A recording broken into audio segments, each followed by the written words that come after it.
It's your boy KB. Wake up, watch, and listen. Day 9 of the reset. It's been an incredible journey. I've learned a lot, not just about myself, but a lot about others, a lot about my mission, a lot about why I do what I do each and every day, a lot about the foods I put on my body, the things I put on my skin, the things I put under my arm. You really start to sit there and think the more you clear your mind. That's why it's so important to do these resets. What happens is you become distracted and saturated because you're putting so much into your body. Your body doesn't need that much. It honestly doesn't.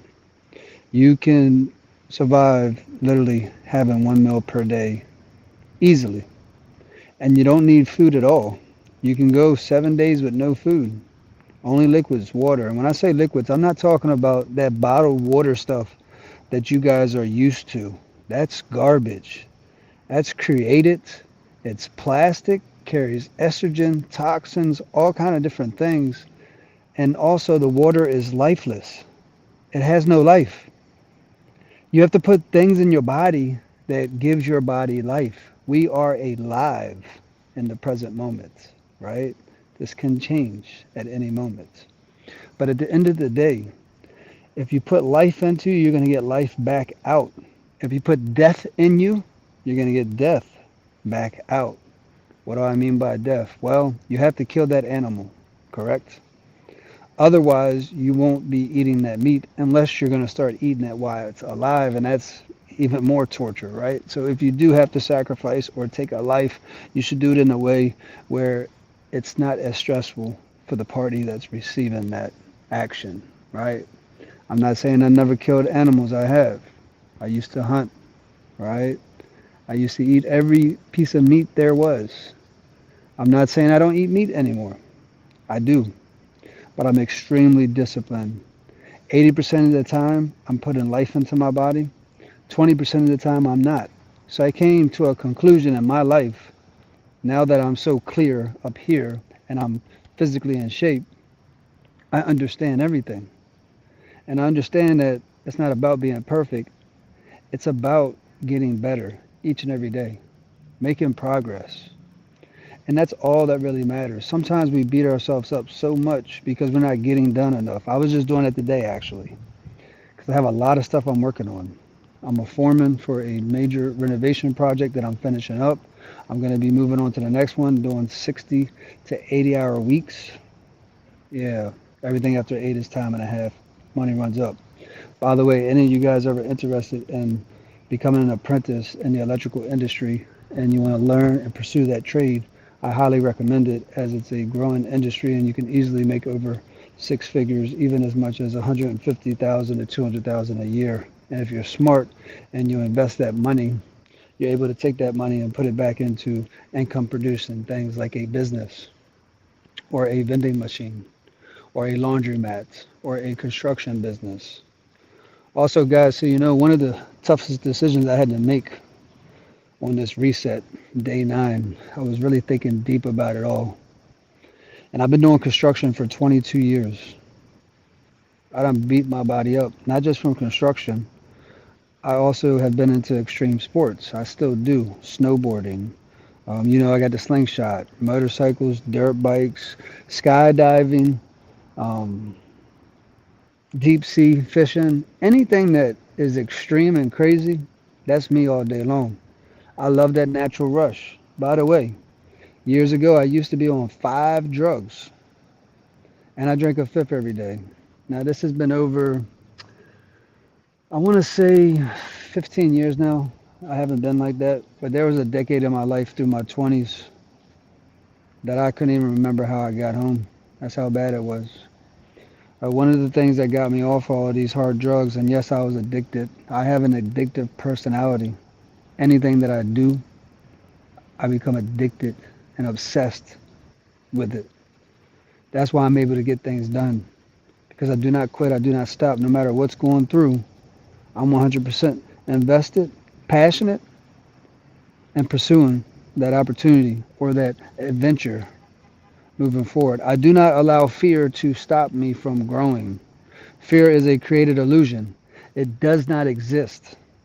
It's created in your mind by you, for you. The problem is you create it and then you follow through by creating it, bringing it to life, living in that instead of recreating another version of you. And that's how powerful we actually are. You have the ability to do that. You just got to tap into your superpower, right? This is the thing. If you haven't found your superpower, that's why I'm pushing these resets so much. I guarantee you, when you cut out all these distractions, all these toxins, all this poison, all this garbage, that you're going to start to understand things on a whole nother level. And that's what it's about at the end of the day. Unless you're one of those individuals that made a decision that you're okay with where you're at, you don't need nothing more, you're 100% satisfied, then I'm here to tell you, I'm not talking to you. And if that's you, I suggest you stop watching until you're ready and you made a decision that you're going to become a better version of you. You must sacrifice who you are for who you're going to become. If you can't do that each and every day, then you're going to stay right where you are. And you're going to be that same individual that's crying about no one cares, you can't, you won't, you shouldn't have, I wish I did this, I wish I did that. I mean, come on, guys. It's pretty easy and self explanatory if you understand the power of words. I will, I must, I can. That is the only three words that you guys need to memorize if you don't take nothing away from what I've been talking about here. I will, I must, I can. I'll give you some context. I will because I made a decision. And there's nothing here that is going to stop me from doing what I need to do. I must because I am dependent on myself. And so is my family and friends and mentees and mentors and coaches and other people out there in this world, right?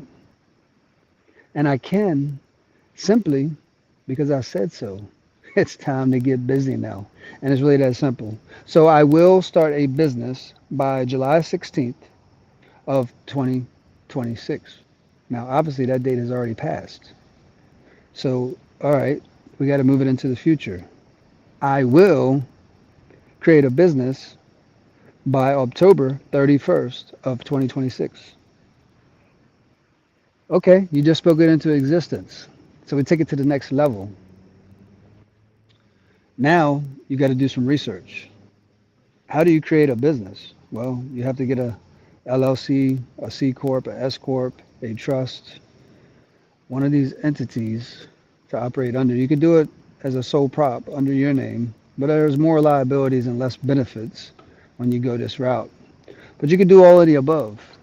You can operate in your personal name, you can have a business name, you can have a corporate, you can have a nonprofit, a ministry, trust, all of that. I done did it all. I done seen it all, I done experienced it all. It just depends on the situation. I'll give you an example. If I was looking to acquire a property tomorrow and I found one of interest, I simply, the same day after putting the offer in, once the offer is accepted, I will go and structure an LLC for that particular property because it's a new asset coming into the business, right? So it needs to be treated separately from everything else. Otherwise, when you start to put things together, it starts to get complicated and it's not as manageable. Plus, you can't protect your asset as well as you could if you had all these separate entities instead of operating under one entity. Now that LLC would then go under the trust. The trust now owns that entity. And let's just say I fix it up. I have the option to sell it or rent it. What I would then do if I sold it, once it's sold and we go to closing, I would dissolve of that LLC because it's not my business no more. I'm no longer attached to it. But if I was holding it, then I would even set up another entity Still dissolve of that because that was for the renovation process of it, the purchase of it. Now it's time to go into the holding part of it. So I would set up a holding company for it, and then I would also set up another entity for a property management company because you have to manage the property, or you could hire somebody else, but no one's going to manage your property better than what you will, especially when you're skilled like me and you do everything. But at some point in your life, you start to outsource some things, and that's what I'm starting to do now. I'm letting some things go. So I'm going to be stopping the construction as much as I have been doing it. I'm just going to focus on epoxy and electrical right now. All my other tools, I made a decision I'm going to sell them, but I'm going to sell them with a mentorship. So those that are interested and they have a skill, they know a trade, but they don't know how to set up a business. They don't know how to structure their website, create this, create that. That's what I do. I literally done did it all. And now my goal is to teach and educate the community. Now, a little disclaimer here, I am not a lawyer or an accountant, but I can tell you right now, what I know, I don't need none of them. And I handle my own endeavors. I don't need nobody doing anything for me. So with that being said, I do not do anything for you. I teach you how to become that creator. I teach you how to handle your administrative duties, regardless if it's your estate, another estate, or a future estate that you set up. You will now know how to operate from start to finish by having a mentor or a coach like me. So this is my passion now. I've had a lot of people share their success stories with me from, mentoring them over the years, but I never used to charge for it or anything like that. And I'm working out all the details. I'm gonna have multiple options. Of course, I'm charging for it. You can't be doing nothing for free, but you can't be looking at it as a charge. You have to look at it as an investment. And the thing is, I invest in myself every single day. Every single day. Matter of fact, I roughly invest 3,500 a month into myself for whatever it is that I need. Because if you can't take care of yourself, you can't take care of nobody else. Like I said, you must get your mind right, your body right, and then you become blessed and unstoppable. You become a god. You become a goddess. You're no longer a follower. You stop and you start asking questions. You question everything. And that's what happens when you do a reset. So I can't stress this enough, guys. Look, I can go on and on about this all night long, but I gotta go spend some time with the wifey. It's 9:25 right now. I'll probably get to bed by 11:30, 12 o'clock. I gotta get back up at 4:45, 5 a.m. in the morning to go do it all over again. So make it a great rest of the evening on purpose. And remember, life is great. Don't be scared. Let's go and let's grow.